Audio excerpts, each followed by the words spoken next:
So the next guest on my podcast is Alan Furley from ISL Talent. Alan's someone we've worked quite closely with at Geistern on the Inclusion Hackathon and the Inclusion Toolkit, which is something we're quite proud of. And we're really quite in tune around our attitudes towards the importance of diversity and the importance of things like psychological safety in the workplace and how that affects teams and specifically tech teams as well. So hopefully you'll find this conversation interesting and we'll get something out of it. And if you've got anything that is particularly relevant or resonant to your workplace, please do drop us a note in the comments or let us know. We'd be really pleased to hear from you. Alan, thank you very much for joining us on the Giant Minds podcast. Really good to have you here. Yeah, super excited to be here. Love what you're doing with the podcast, with Geistern overall. So really pleased to pair. Thank you. Yeah. Just for the sake of kind of introducing yourself and the topic, the sort of stuff we're going to talk about, do you want to just give a little bit of a background about kind of you and particularly ISL, why it kind of came to being, what you do, that sort of thing? Yeah, of course. So, I'm all about recruitment and talent through and through. So, learned my trade in a bigger company, figuring out what recruitment's all about. Enjoyed a lot of that. And when I was there, I met Henry, who then became co-founder of ISL Talent. So that was 15 plus years ago, so a long time ago.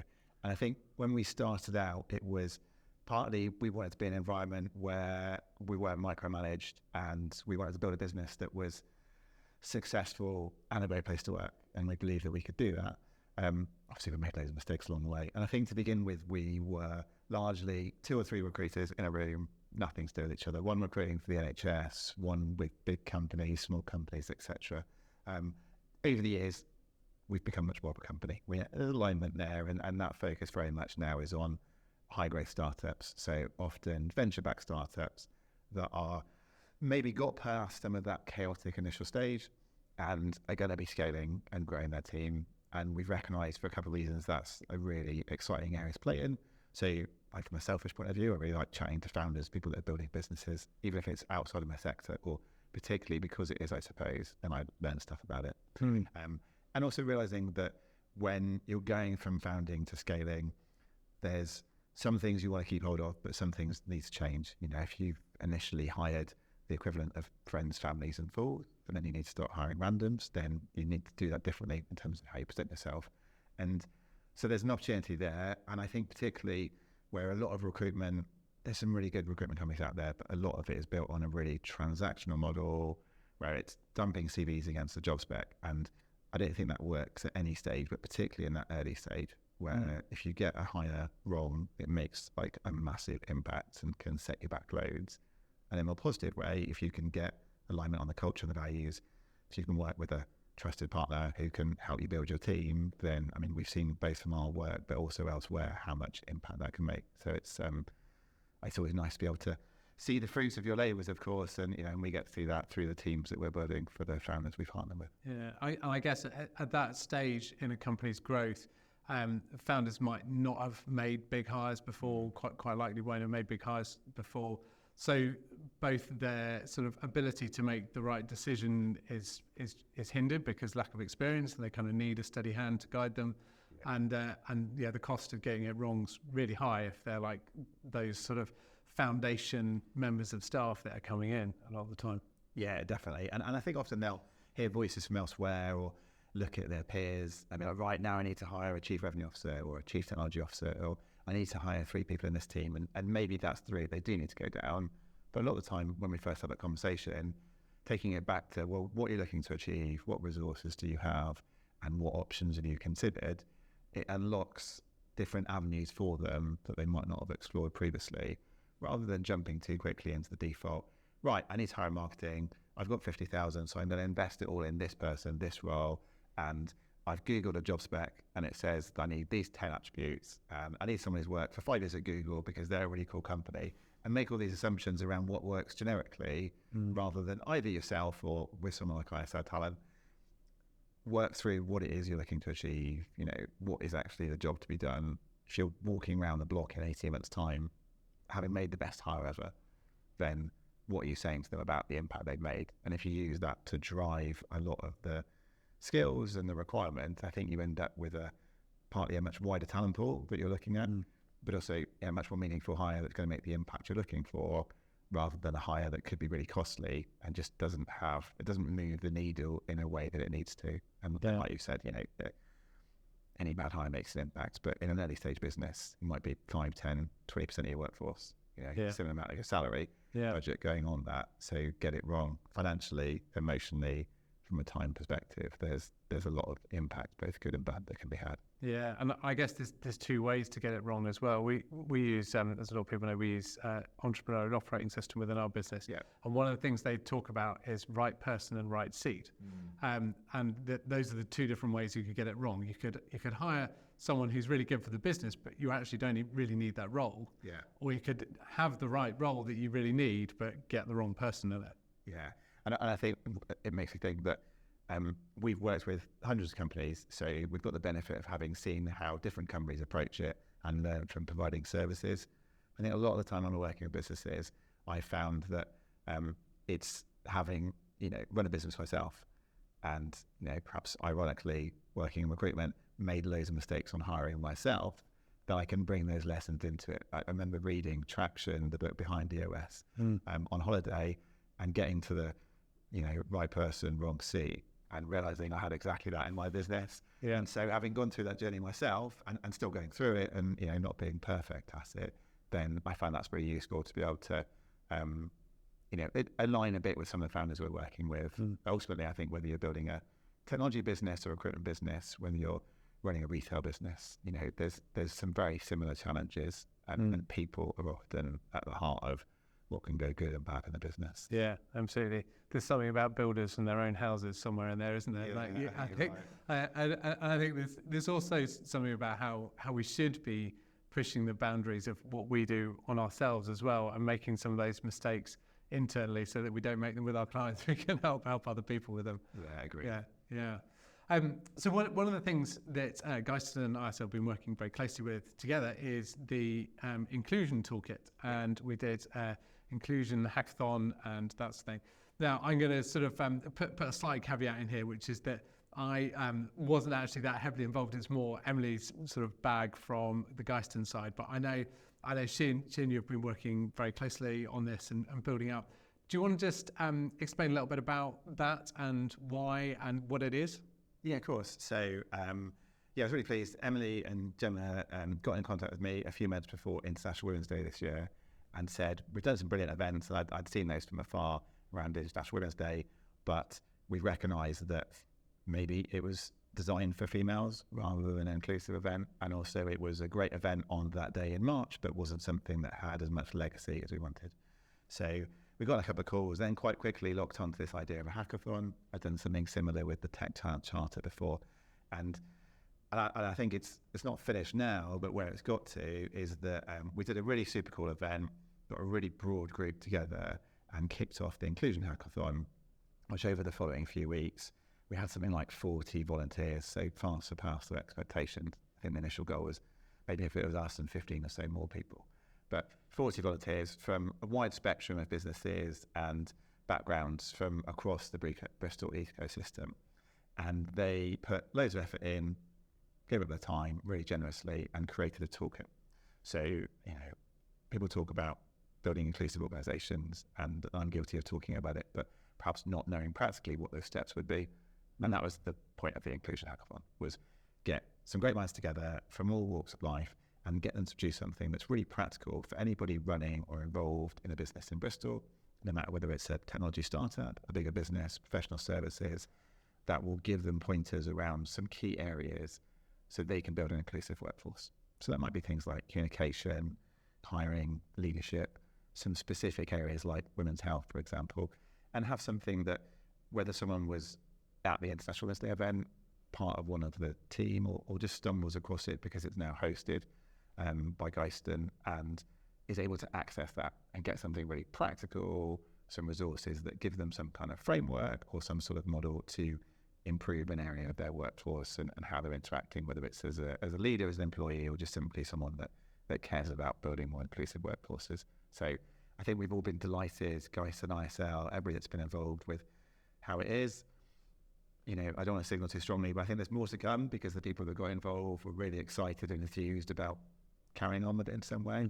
So I think we're still going to work out exactly what that looks like, but it's it's made a real positive impact from what I've seen, and really delighted to have been involved with you on it. So who's it for? Who might be listening should find out about it and have a look?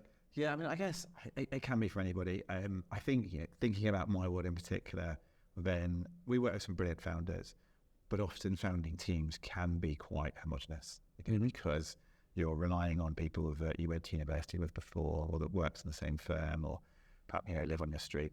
And I think that that's not necessarily a bad thing, but as you grow, then you need to recognise that diverse teams are what builds the strongest businesses. So if you don't believe that, then stop the podcast now, go and do the research, come back once you realise that.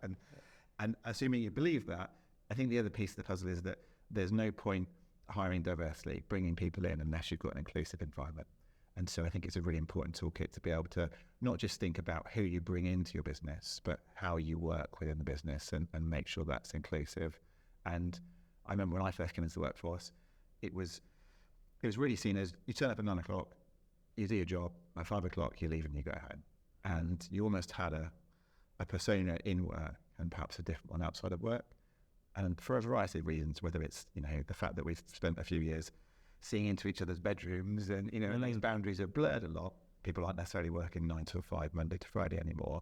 That, I think it's a real necessity now for anybody within a business, whether it's your business, whether you're a manager or whether you're simply one of the team, to recognise the value in bringing yourself to work, having an inclusive workforce and the value that can unlock, whether it's the productivity, attracting the best talent, retaining the best people, but just simply growing stronger businesses that can innovate and can, and really strengthen whatever your mission is.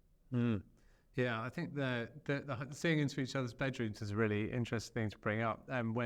When we went into lockdown the first time, I remember Geiston did a Geiston Cribs series after MTV Cribs. So people did little videos going around their house of kind of a window into their lives, and it was so popular. It was really, really fascinating. Everyone loved it. I thought it was a real genuine kind of opener for the sort of community at Geiston, for everyone to kind of get that little bit of a window. I think something shifted when that sort of changed, and I think it's all really, really brilliant, because now it feels like it's okay to say, hang on, I've got this issue going on at home. I know I'm not on my game right now, and we can help manage people around it. And similarly, we're not always thinking, well, maybe there's something going on that they're not doing. You can be a bit more confident about actually, either just saying, what's up, am I missing something? Or saying, actually, I don't see why you're not doing this right now. And you can have much more frank conversations. Yeah, I think we've all become a lot more empathetic, and I think it's from both sides really. Seeing how employees are at home, and and that being part of their working day rather than something that only happens at the weekends. I think also from a business leader's point of view, seeing the challenges, your team getting to see the challenges you're going through. The last few years of any business has found it really challenging. It's really encouraged us to be more transparent around how we're doing this business. So both doing well and not so well. So I think in general, it's really changed the dynamic of employer-employee. And there's been some really bad examples as to how leaders have handled it. And I'm sure that I haven't been perfect, but I think it does reset the dynamic. And and I think ever more so it increases the need to recognise that if you're running a business, then you need to care about the person all the time. Not that you're there kind of policing their weekends, but there's no doubt that it's it's about being a lot more empathetic, developing that emotional intelligence, and understanding that people have good days and bad days, and even if you're selfishly thinking about how you get the most out of your workforce, you need to recognise there's a lot of other things to consider. Yeah, I suppose one of the big things that inclusion always kind of brings to my mind when I think about the topic is there's some people who seem to be comfortable everywhere. They walk into a room and they can own that room pretty well. But most of us aren't like that. Yeah. And we've got places we're comfortable, places we're less comfortable, and our performance varies according to our level of comfort there. Our creativity, the science says, is massively impacted by our levels of comfort.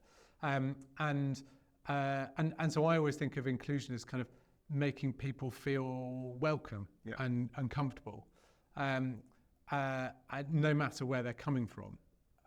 And it seems that if we don't do that, we've got like this small segment of our workforce that might be super productive, but we're kind of wasting the rest of it. Yeah, and I think it's really easy, isn't it, to run a meeting and to say, right, who's got any thoughts? And then one person talks, and then 5 minutes later, that's the only person that's talked. As opposed to, if you're holding the space in the meeting, being really intentional around equal talk time, and maybe that's also about simple things like using post-it notes rather than simply asking a question and seeing who speaks loudest and speaks first. Or, I think Amazon is it that spend 30 minutes of the meeting to begin with people reading so they can then have a conversation where everybody's read and comprehended it in a bit more time than those that have just, sort of turned up and then shout off at the first thing they say. So I think it's something where you do need to think about how you design those and facilitate those spaces. But a big part of that is within our business, we're not perfect, but we talk about everybody having a voice, but not necessarily a vote. So I don't think it's about running democratic organizations, but it's also about ensuring that, particularly on certain things, certain decisions, making sure that you've really understood where people are coming from before pushing forward on things. And sometimes that might be that I'm simply going to consult with you before we make a decision. Sometimes it might be that we're jointly responsible for it. Sometimes it might be that I'm informing you what decision is largely made, but I'd like your feedback on how we then implement that. So I think there's different considerations there, but ultimately it's about making sure everybody's voice is heard. Yeah, and I was telling you earlier about Pixar. They have a measure of which they try and judge the company on all the time about how willing and able the least powerful person in the room is to speak up and voice their opinion, which sounds like an amazing thing to try and judge, because you can see that as being like the opposite of wasting talent. You've got great talent sat in the corner, and as long as they're sat in the corner being quiet, you're not making any use of them. And it's only when they speak up or are able to speak up that you do. Yeah, it makes me think about, I think technology can sometimes help with that as well. So there's a company I was talking to not so long ago where they were designing asynchronous meeting communication that had a use case potentially in space, but also just in general. I know that I've got a tool that sits on my Zoom meetings now, and it tells me if I'm in a monologue, I'm talking too much, or if my talk time goes above 50%, it flashes up a little light, and it comes up more often than I'd like it to, but I found that really useful as a guide to give me that feedback and know where perhaps I should shut up and let someone else talk. Yeah, I've looked at some of the analysis of meetings recorded. Copilot will give you analysis in Teams and stuff, and it's a bit disappointing sometimes. I don't have the real-time tool there, so I think I might have to investigate that one. So does the Inclusion Toolkit kind of cover some of these areas and give some tips for this sort of stuff? Yeah, and I think it'd be interesting to see how it might evolve, particularly as times change and maybe technology starts to make more of an impact in certain areas. But the idea is that it is comprehensive. So we talk to people about both on the day and before we kicked off Hackathon, what are the key areas we need to include. So yeah, it should be pretty comprehensive. But if not, then let us know and we'll try and put together some resources for it. Yeah, or please add to it yourself. Get involved and add some stuff. One thing that I'm quite curious about is the link between inclusion and a topic that I know you talk about a fair bit, which is psychological safety. And I think we've kind of talked about that a little bit in terms of feeling safe to speak up. But is there anything so specific about psychological safety that you think we should be watching out for, like particularly much at the moment?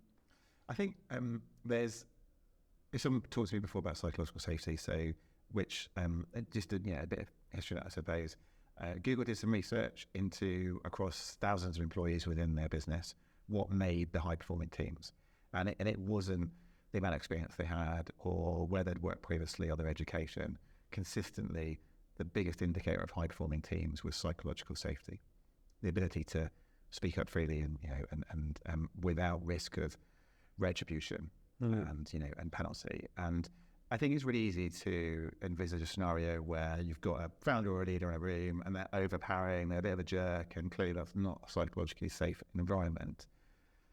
And hopefully, no one listening to this is guilty of being that person, and it's really easy to call that out that behaviour. But I think, particularly for growing businesses, and the businesses we work with, the founder or founding team is at the heart of that business.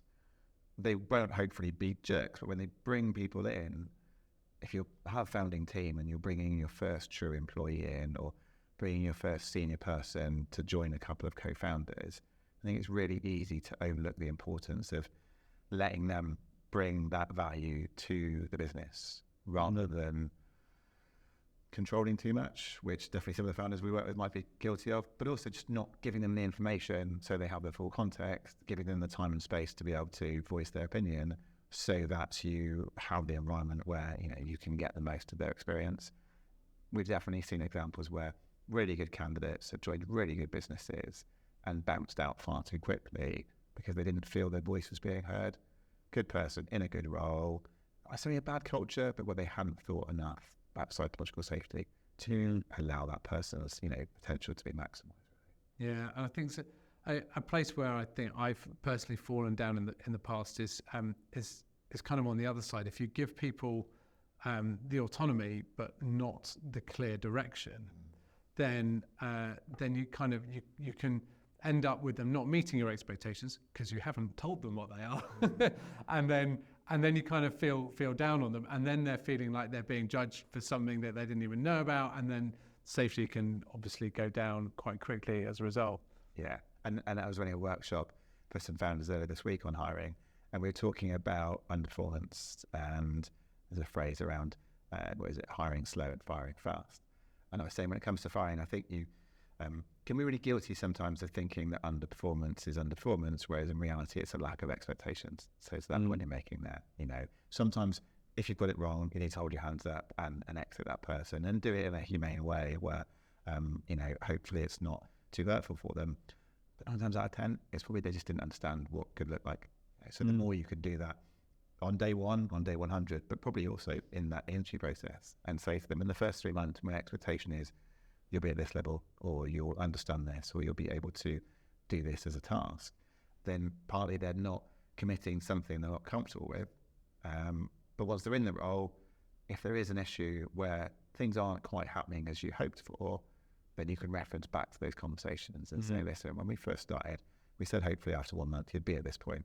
It's not the case. And getting back to some of our early conversations, it might well be because there's some challenges outside of work you haven't understood, some mitigating factors. It might be they didn't have the tools to do the job. It might simply be, and I've been guilty of this as well, they didn't understand the broader context, the strategy to be able to do what they needed to demonstrate value in their role. Yeah. So talking to them about that can often unlock and change from what seemed to be underperformance to performance or outperformance because you've given them that clarity. Yeah, I think as leaders, it's so important for us to become good picture painters. Like I think it's so easy to assume that someone else has got the picture that's in your head, but actually you need to paint that out on a canvas first so that they can see the same thing you're seeing. And definitely I kind of get that wrong and haven't said to people in the past, you know, this is what the outcome that I see you should be achieving. Yeah. This is where I want us to get to.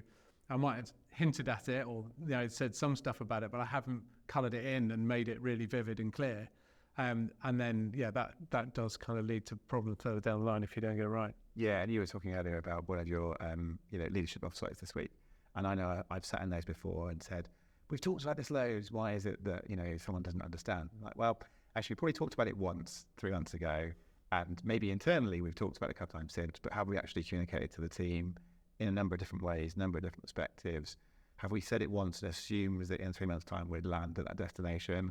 Versus every 2 weeks had some sort of check-ins, different voices, different channels, etc. So yeah, I think that telling the story and also then having those checkpoints along the way is a big thing that I've fallen foul of previously. Yeah, and a wise person once told me that I don't know quite how science-based it is, but people need to hear things 7 times before they truly hear it. And I think it's quite easy to think, I've said it 7 times, therefore everyone must have heard it. But actually you've said it to 7 different people, and we've said it to just one group of people 7 times, not everyone else. Yeah. So yeah, definitely easy to get wrong. So the last topic I thought we'd delve into is a little bit about the workforce of the future. And I know it's something you think about a lot, and it's something that I certainly try and pay a bit of attention to, is the landscape of the world, the working environment is changing so fast. What got us here won't get us there. The needs of a business are evolving so quickly.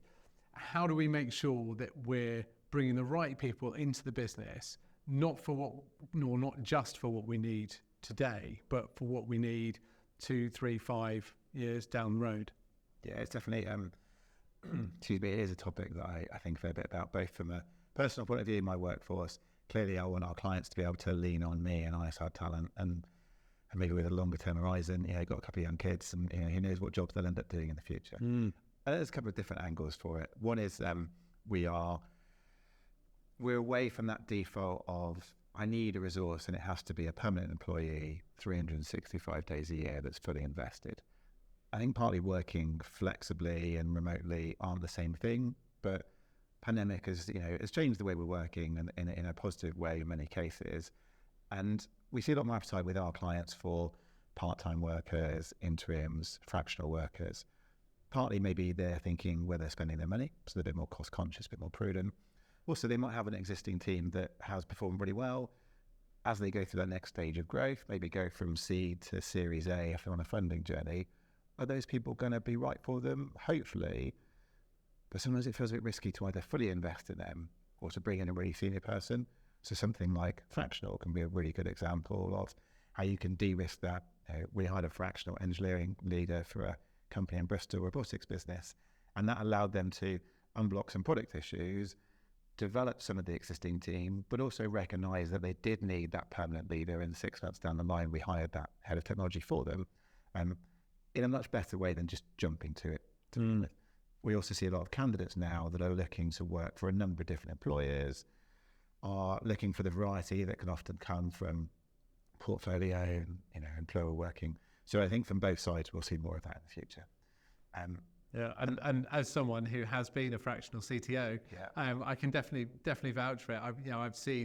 I've worked with organisations to take them through quite specific points of their journey, help them backfill to permanent when that need becomes permanent, maybe to take them over a hump, solve particularly knotty problems, and then it's much easier to move on and move forwards, because with fractional you often don't have that expectation that it's forever as well. It's kind of like it's an understanding that it's part of a growth pathway that you're on.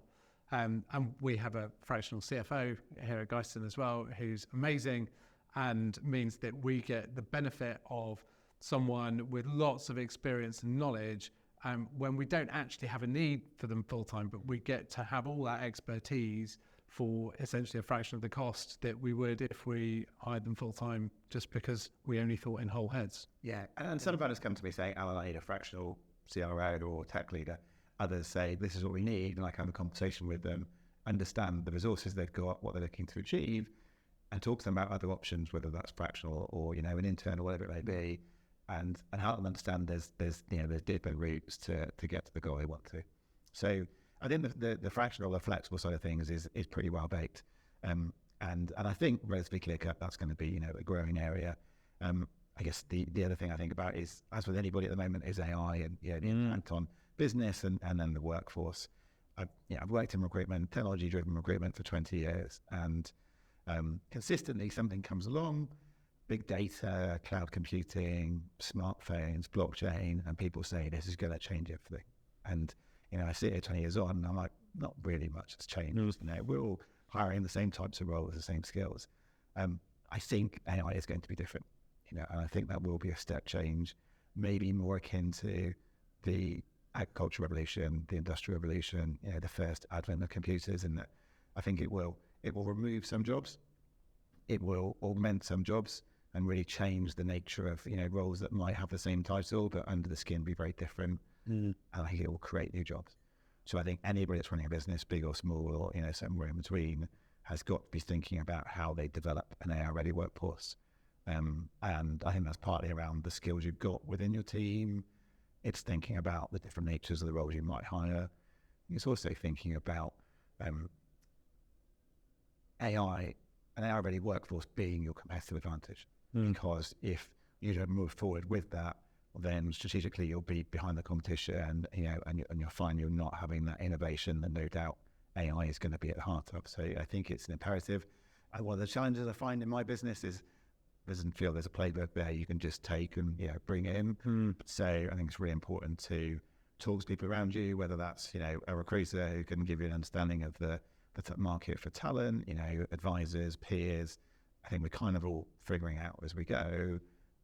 But for me, it's I'm not sure the timescales, but it's going to be a significant shift in the way we employ people, the type of people we employ, and the way we think through organisational design and our broader kind of talent strategies. Yeah, I love that analogy with the agricultural revolution. I'm going to use that.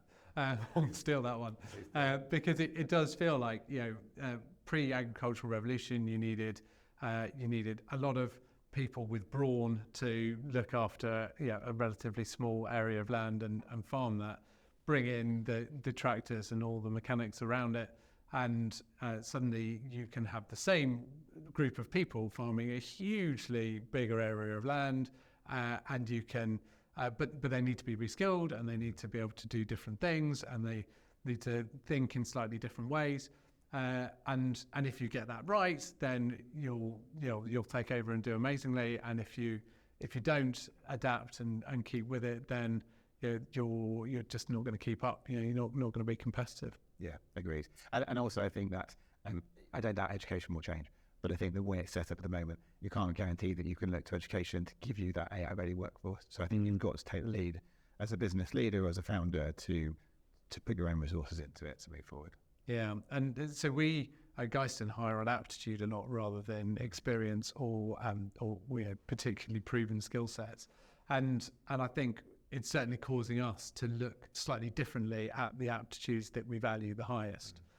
So, for example, within software development, I think interpersonal communication abilities are starting to become more and more important, and the deep logical mindsets are slightly less important, because actually it's about understanding what people need and want and translating that using very sophisticated tooling into something that works. And that doesn't so much require the deep down logical thinking that it used to before, as there's increasing levels of abstraction in code bases and tooling that's going on. So we're starting to think about that now, actually. So because we have really long recruitment lead times as well, we hire graduates. So we're thinking now, how do we tweak our selection processes in order to be picking up some of these more, you might say, human traits, or interpersonal communication is kind of probably the biggest one, and ability to adapt and all those sorts of things as well. So it's definitely on our mind as kind of how do we think differently about what we're hiring.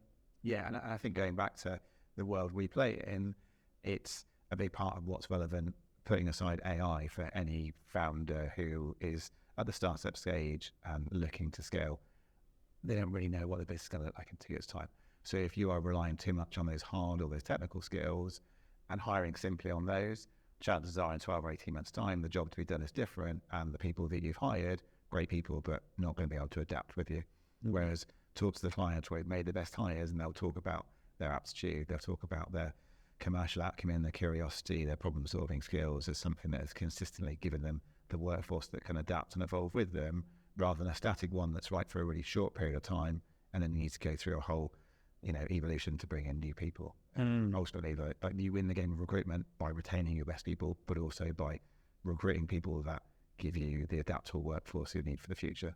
Yeah, and I guess it's always been the case for the stage businesses that you tend to engage with a lot, that adaptability is really key, but that's starting to be the case more for much more established businesses as well. Yeah, agreed. I think it's going to, no matter the shape and size of business, then it's going to impact us all. So something everybody needs to think about. Yeah. So ISL is going to be in demand from people you weren't previously in demand for, maybe. Yeah, that's the idea. Although equally, like any business leader, I'm thinking about how it impacts our business and how much we jump in to bring it into our process versus retain the human element. So still something to be thinking about that.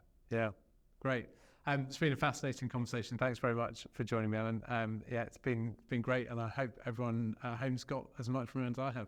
Yeah, really grateful. And if anybody wants to explore these themes more, then always happy to chat through things. Yeah, and please check out the Inclusion Toolkit and get involved with that if it is of interest. Yeah, indeed. Yeah, brilliant. Thank you.